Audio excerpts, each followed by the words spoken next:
जाने कैसा एहसास है, बुझती नहीं है क्या प्यास है, क्या नशा इस प्यार। মর্নিং এভরিওয়ান, তো শুভ সকাল সবাইকে। সকাল সকাল উঠে গিয়েছি আর এখন যেতে হবে, মানে আমাদের যেহেতু মর্নিং স্কুল চলছে সে কারণে আর কি এত ভোরবেলা ওঠা, মানে কি বলবো, এখন কেউই ওঠেনি। আর যেহেতু এখন প্রচণ্ড গরম সে কারণে 9:30টার দিকেই ছুটি হয়ে যাচ্ছে। এই কিছুদিন আগে আমাদের 11:30টায় ছুটি হচ্ছিল, নতুন নোটিশ দিয়েছে যে 9:30টায় ছুটি হচ্ছে। তো জানি না কবে গরমের ছুটিটা পড়বে, খুব শীঘ্রই পড়ে যাবে, মে মাসে 20-25 তারিখে। তো চলো, স্কুল থেকে এসে আবার দেখা হচ্ছে। আর ততক্ষণে মা যেহেতু বাড়িতে আছে, জানি না কী কী করতে পারবে, এসে আবার রান্নাবান্নার কাজে দেখা যাচ্ছে। তো চলো একটা দেখতে থাকো।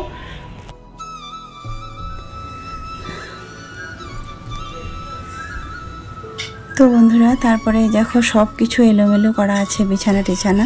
আর ওরা হচ্ছে স্কুল থেকে বেরিয়ে স্কুলে চলে গেল। তো আমি যেহেতু দেরি করে একটু উঠলাম ওরা যাওয়ার পর, কারণ সব দিনে সেটাই করি, ওরা যাওয়ার পরে একটু শুয়ে যাই।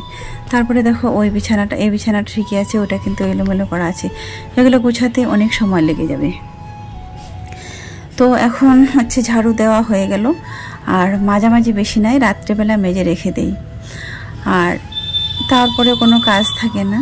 তো এখন এগুলো সব গোছাবো। আর ঘরের অবস্থা দেখো, যে জানলাগুলো দেখো, কোনো দিক থেকে কোনো বাতাস প্রবেশ করার কোনো জায়গা নেই। আর আজকে ছিল সব থেকে কত 47 ডিগ্রি এখানে ছিল তাপমাত্রা। তাহলে কেমন লাগে বলো? এই বোতলে জল ভরবো, এখন জলও নাই, বোতলে জল ভরবো, দিয়ে আসবো সব কিছু রেডি করে। তারপরে বন্ধুরা রান্না বান্না সব কমপ্লিট হয়ে গেল। আজকে রান্না করেছি এই যে ডাল, না সত্যি ডাল, আর হচ্ছে পেঁপে দিয়ে ডাল আর টক দিয়ে দিয়েছি। আর এটা হচ্ছে মাছের ঝাল করেছি টমেটো দিয়ে। তো টমেটো টক তো আমি খেতে পারবো, সমস্যা হবে না।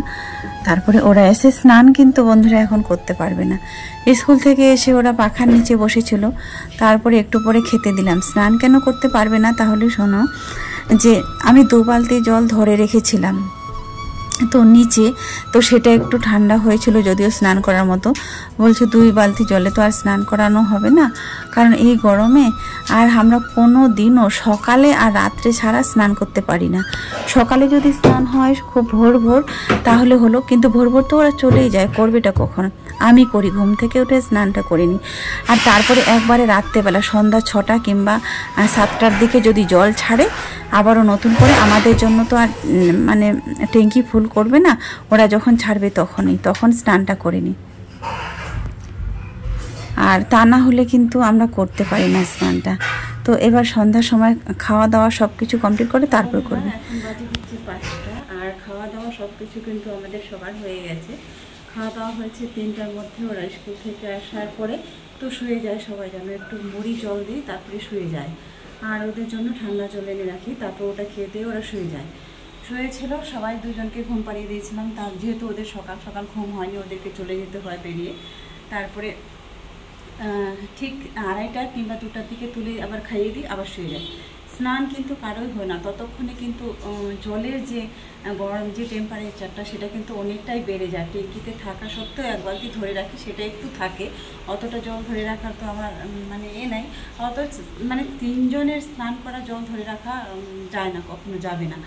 তো এখন বাজে 5টা, এখন স্নান করতে গেছে, এখনও ছিল 44 ডিগ্রি, এখন একটু আগে ছিল 44। তো রিয়া স্নান করতে ঢুকেছে, জলটা কিন্তু গরমই।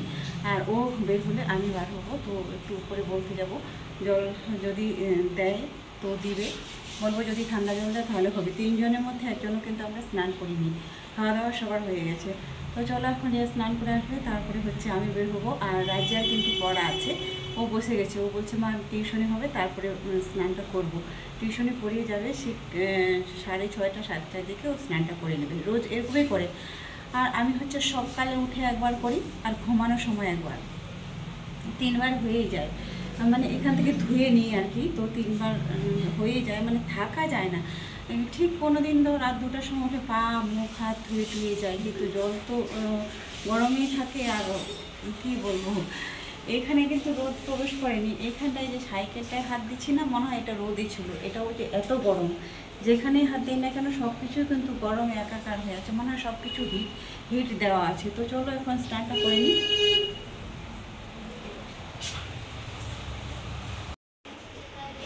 তো শুভ সন্ধ্যা বন্ধুরা, এখন বাজে হচ্ছে 6টা, 6:30। তো এইমাত্র আমার লাইভ ছিল, ফেসবুকে লাইভটা শেষ করলাম। শেষ করে জবে থেকে হচ্ছে আমি বেড়াতে গিয়েছিলাম বাবার বাড়ি, সেখান থেকে এসেছি। তখন থেকে কিন্তু আমি কিন্তু বাইরে একদমই বের হইনি। আর 6:30 বাজে, আর রাজিয়ার হচ্ছে পড়া হচ্ছে, আর আমি একটু বাইরে যাচ্ছি আর কি, অনেকদিন বাইরে যাওয়া হয়নি। তো রিয়ার সঙ্গে যাচ্ছে, এই বেশি দূর যাবো না, কলেজ মাঠে এখানে যাবো, একটু কাজ আছে। তো যাবো আর আসবো। তো চলো বন্ধুরা, শাড়ি পরছি, রেডি হয়ে যাচ্ছি। তো রিয়া বলছে আঁচলটা উল্টা হয়ে গেছে। তো চলো। তো বন্ধুরা, রিয়াকে নিয়ে এসেছিলাম, একটা কাজ ছিল একটা। তো রাজিয়ার হচ্ছে পড়া, আর 2 মা বেটি হচ্ছে চলে এসেছি।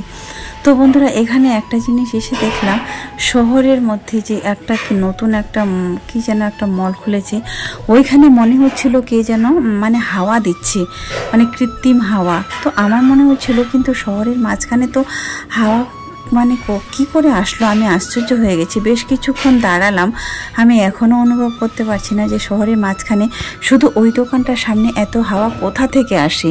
তো বেশ কিছুক্ষণ দাঁড়ালাম, আমি অনুভব করতে পারছিলাম না তো কোথা থেকে ওই হাওয়াটা আছে। এই যে দেখো, এই গাছটার নিচে তো এত হাওয়া এখানে। আর শুধু ওই জায়গাটায়, আবার অন্য জায়গায় গাছ আছে, ওইখানে কিন্তু কোনো কিছুই হাওয়া নেই। আশ্চর্য, দেখে আমি চমকে গেলাম। শহরে এই দৃশ্যটা দেখার পরে সত্যি চমকে গেলাম। দেখো, গাছপাতাগুলোও হিলছে, আর অন্য জায়গায় কিন্তু কিছু নেই। তারপরে আমরা চলে আসলাম, এখানে কাজ কমপ্লিট হয়ে গেছে। তো রিয়া বলছে ফুচকা খাবে। তো এই যে ও ফুচকা খাচ্ছে দাঁড়িয়ে দাঁড়িয়ে, আর আমি বসে দেখছি, ভিডিও করলাম একটু। আর এটা হচ্ছে পার্কের সামনে, এখন পার্ক বন্ধ, যারা গেছিলো তারা এখন বের হচ্ছে। আমি যেহেতু ফুচকা খেলাম না, চলে আসলাম লস্যির দোকানে। তো ভাবলাম লস্যি তো খেতে পারবো, আচ্ছা খেয়ে একটু প্রাণটাকে শান্ত করা যাক। বেশ অনেক দিন খাইনি, 1 বছর হয়ে গেল যে লস্যি খাইনি। তো আমি যেহেতু খাচ্ছি, তো রিয়াকেও একটা দিয়ে দিলাম। আর রিয়া বলছে, মা আমাদের যদি ফ্রিজ হয় তাহলে আমি তোমাকে সবসময় লস্যি করে খাওয়াবো। তো তারপরে বলছে, আমি এখানে শিখে নি কী দিচ্ছে। তারপরে আমি বললাম যে দইটা দিলেই হয়ে যাবে। তারপরে দেখছি যে না, অনেক কিছু উপকরণ দিল, যেগুলো বানাতে গেলেও অনেক কিছু কিনে নিয়ে যেতে হবে বাড়িতে। তো এমনি কোনো জিনিসই হয় না। সত্যি আমরা ভাবি যতটা সহজ, কিন্তু ততটা সহজ কোনো কিছুই নয়। তো তারপরে এই যে ফুচকা নিয়ে নিয়েছি, ফুচকাগুলো নিয়ে হচ্ছে এবার যাবো বাড়ির দিকে। তো চলো, খাওয়া শেষ, আমাদের লস্যি খাওয়া শেষ। আর ফুচকাগুলো নিয়ে যাচ্ছি হচ্ছে রাজিয়ার জন্য। এটা হচ্ছে কলেজ মাঠ, এখানেও একটু কিন্তু এখানেও হাওয়া নেই। সত্যি কথা বলতে ওই জায়গাটায় কেন এত হাওয়া দিচ্ছিল দেখে আমি সত্যি আশ্চর্য হয়ে গেলাম। কই এদিকে হেঁটে হেঁটে যাচ্ছি, কোনো কিছুই নাই তো হাওয়া টাওয়া। তারপরে এইখানটাও নাই। তারপরে রাত্রেবেলা দেখো এসে আমাদের খাওয়া দাওয়া সব কিছু কমপ্লিট করার পরে এই যে জল নিয়ে আসলাম। জলটা নিয়ে আসার পরে তারপরে হচ্ছে বোতল টোতল সব কিছু ভর্তি করলাম। ভর্তি করার পরে এই যে বোতলে ভর্তি করলাম। আর এখানে হলো না, বিকজ আমরা হচ্ছে 11টা কি 10:30টার দিকে জলটা আনতে গেছি, তারপর আর ভিডিওটা শেষ করা হলো না। এসে সাথে সাথে ঘুমিয়ে পড়েছি, কারণ আমাদেরকে যেহেতু আবার 5টা কি 4:30টার দিকে উঠে যেতে হয়, যেহেতু এখন মর্নিং স্কুল চলছে সেই কারণে। তো সেজন্য আর কি আর যাওয়া হয়নি, মানে ভিডিওটা শেষ করা হয়নি। আর এখন 12:10, এখন ভিডিওটা এডিট করবো, সেজন্য ভাবছি যে না শেষটা করে দিই আগে, তারপর যেহেতু ভিডিওটা আপলোড দেবো 1:30 কি 2টোর দিকে, তো সেই কারণে। তো তোমরা তো জানো যে খাওয়ার জলটা আমরা মসজিদ থেকে নিয়ে আসি, কারণ ওটা হচ্ছে সাবমার্শালের জল। আর আমাদের বাড়ির সামনে যে জলটা আসে ওটা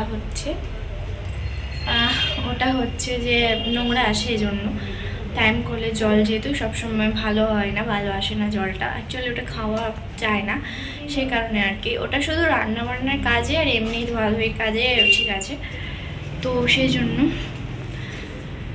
তো চলো আজকের ব্লগটা এটুকুই, নেক্সট ব্লগ আসছে, সাথে থেকো, ব্লগটা দেখতে থেকো।